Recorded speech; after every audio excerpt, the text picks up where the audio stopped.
हैं अगला दृश्य जब सेठ जी व्यापार के लिए नगर से बाहर जा रहे हैं। प्रिय, मैं व्यापार के लिए घर से बाहर जा रहा हूँ। 3 दिन बाद लौटूंगा। तुम घर पर सबका ध्यान रखना। आप निसंकोच जाइए। मैं सबका, खासकर चंदनमाला का बहुत अच्छी तरह से ध्यान रखूंगी।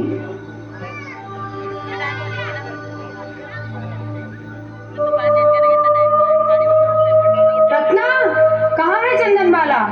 उसे गंदे वस्त्र पहनाकर, बेड़ियों में बांधकर मेरे पास लेकर आओ। बहुत बाल लहराने का शौक है ना उसे। मैं उसके बाल ही काट दूंगी।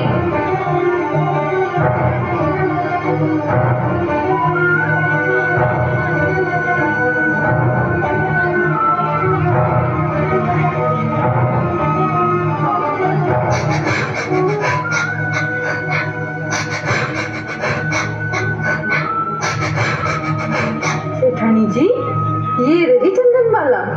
अब इसका वो हाल कीजिए कि खुद को भी ना पहचान सके, और पहचान भी ले तो मुझे क्या हुआ माँ जी?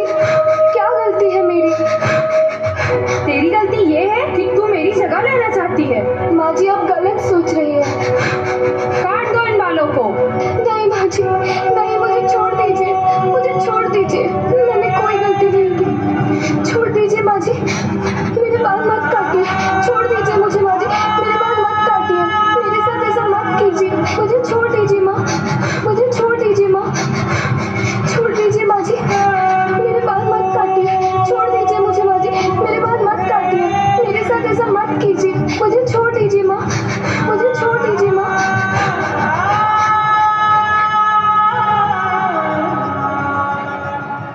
आंखों से बह रही है अश्रु की धारा। सेठानी, तूने ये क्या कर डाला? बालों को उसके सर से उतारा। तूने चंदना का मुंडन कर डाला। आंखों से बह रही है अश्रु की धारा। सेठानी, तूने ये क्या कर डाला? बालों को उसके सर से उतारा। चंदना का उसने मुंडन कर डाला। ऐसी थी चंदन बाला, ऐसी थी चंदन बाला, ऐसी थी चंदन बाला, ऐसी थी चंदन बाला।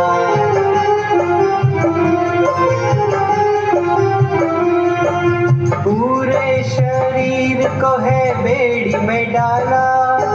घर से निकाल के तहखाने में डाला। अंधियारा कमरा है ना आस है। कर्मों के राजा तेरी कैसी प्यास है।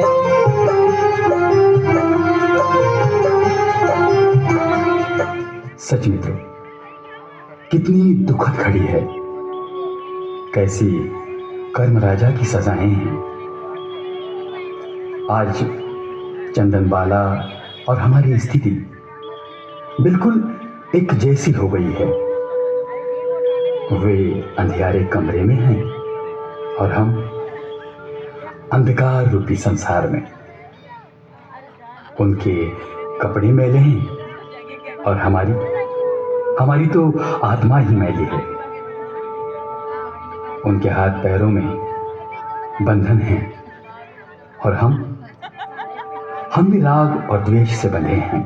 तो मित्रों, आज भी समय है कि हम इन मोह माया के बंधनों को समझें और हमारे आचार, विचार और व्यवहार को सात्विक मार्ग पर लेकर चलें, उस नवकार के पुण्य स्मरण के साथ, जो कि हमारी सजल प्रार्थना का आधार स्तंभ है।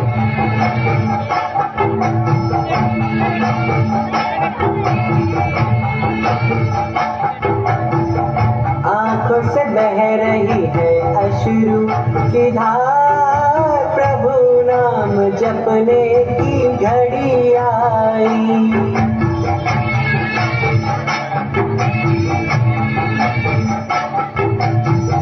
विधाता ने किया चंदना का श्रृंगार। प्रभु नाम जपने की घड़ी आई।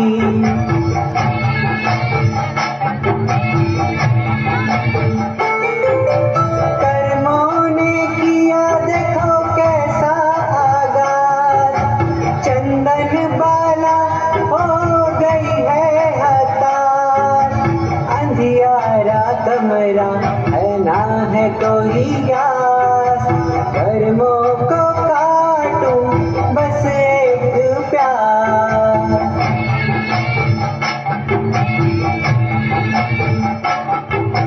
सहा कैसे तुमने दुखों का पहाड़, प्रभु नाम जपने की घड़ी आई।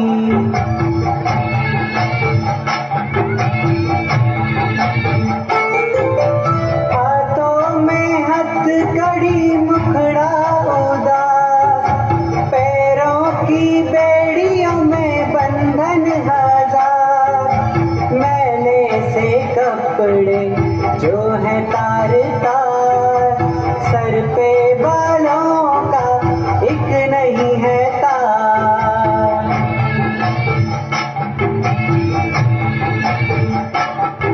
विधाता ने किया चंदना का श्रृंगार, प्रभु नाम जपने की घड़ी आई।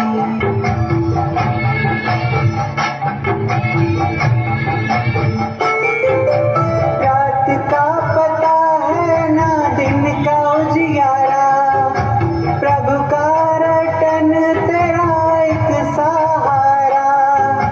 भूख और प्यास को किया दरकिनार, उपवास करने की घड़ी आई।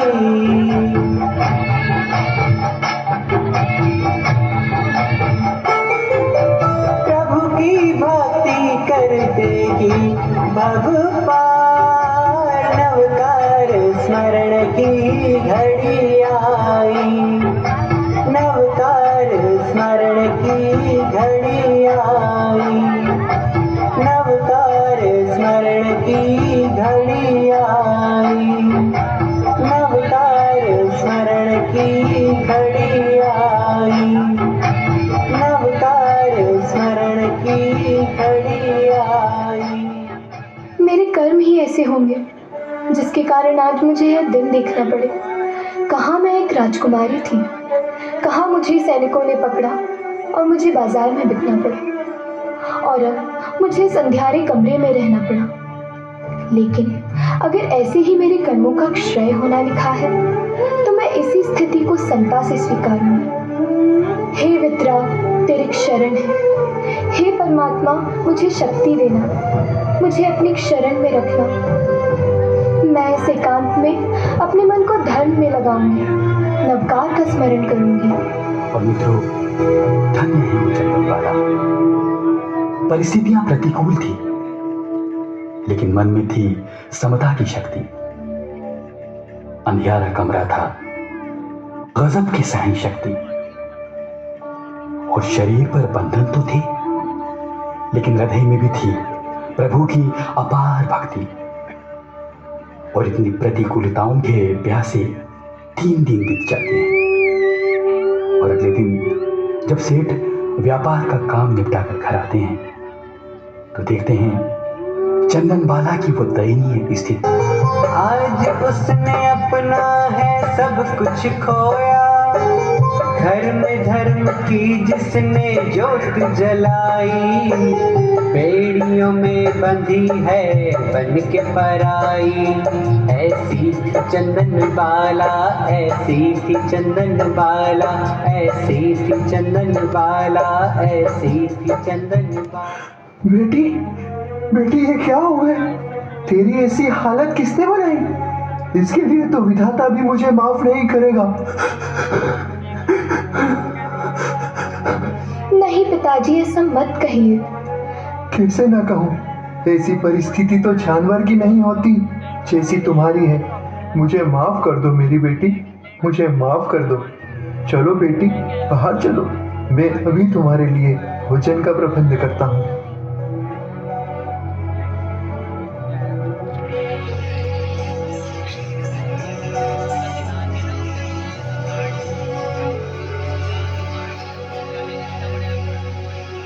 मैं पूरे घर में घूमकर आ गया हूँ, मुझे भोजन में कुछ भी नहीं मिला। ये भैंस के तबेले में उड़द के बाकुले पड़े थे, वही मैं उठा लाया। पुत्री, तुम यही खा लो, मैं तुम्हारी बेड़ियां काटने के लिए अभी लुहार को लेकर आता हूँ।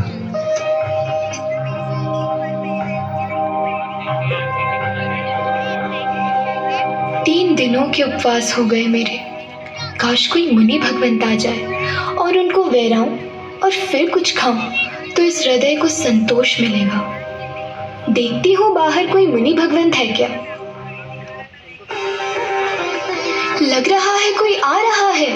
अरे ये तो मुनि भगवंत महावीर है। और मित्रों, इधर प्रभु महावीर 5 माह और 25 दिन के उपवास करके अभिग्रहों को धारण कर घूम रहे हैं।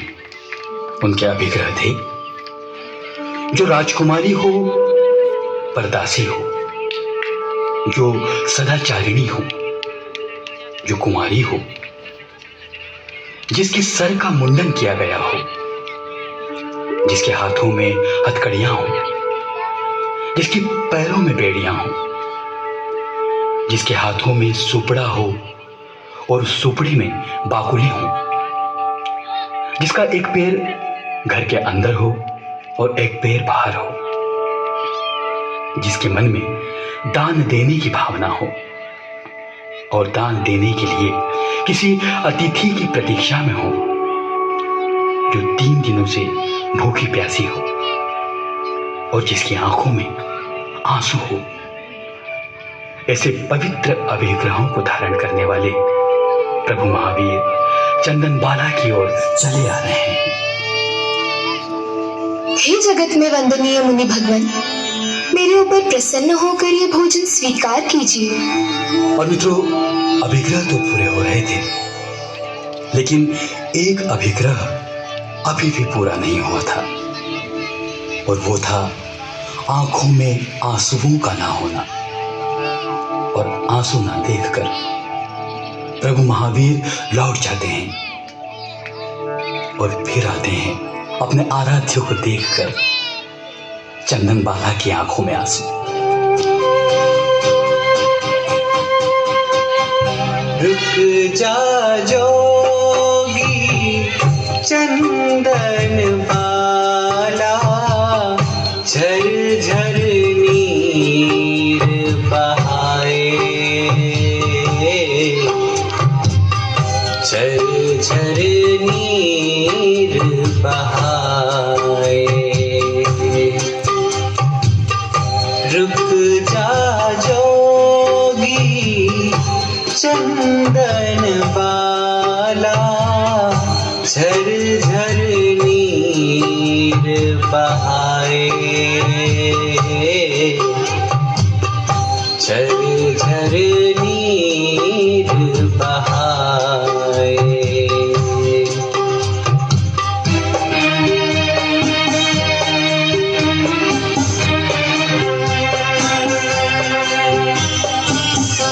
ममता रूठ गई, किस्मत टूट गई,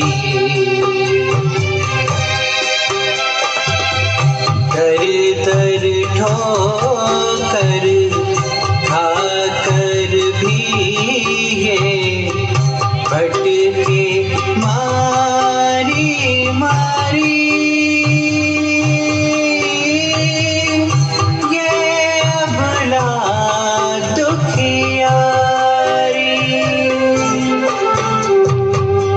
रूठ गया तू कौन बता,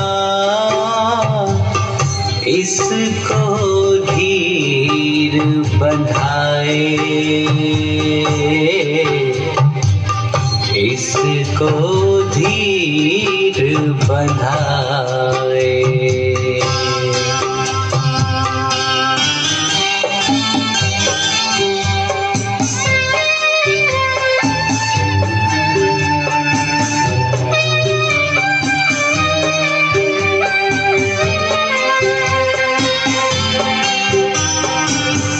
कुछ डग भर लेती,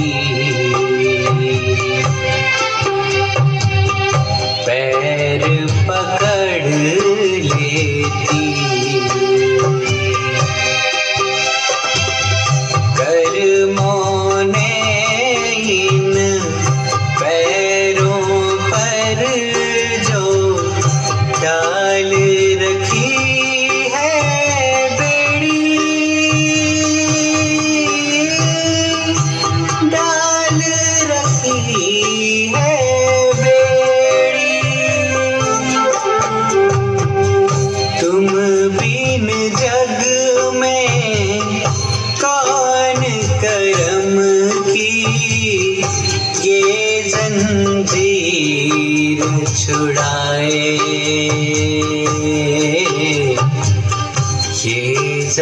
जंजीर छुड़ाए।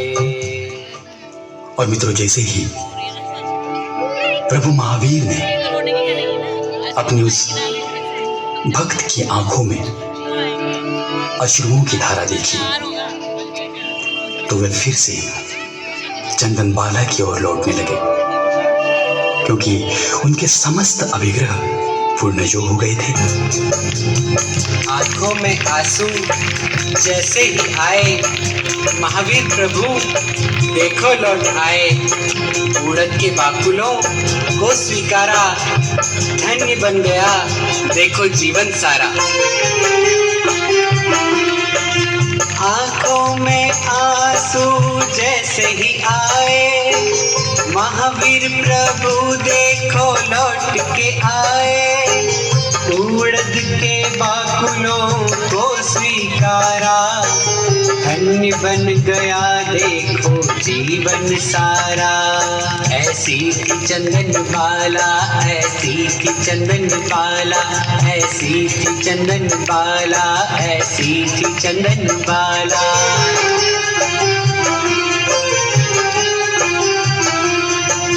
देवता ने ताल और मृदंग बजाए, आसमां से स्वर्ण मुद्राएं बरसाए। आनंद ही आनंद देखो छा रहा, हर कोई आज देखो खुशियां मना रहा। ऐसी थी चंद्र निराला, ऐसी थी चंदन बाला। और मित्रों, जहां तक हम आज के इस सांसारिक और भौतिक युग की बात करें, तो हमारे और चंदनबाला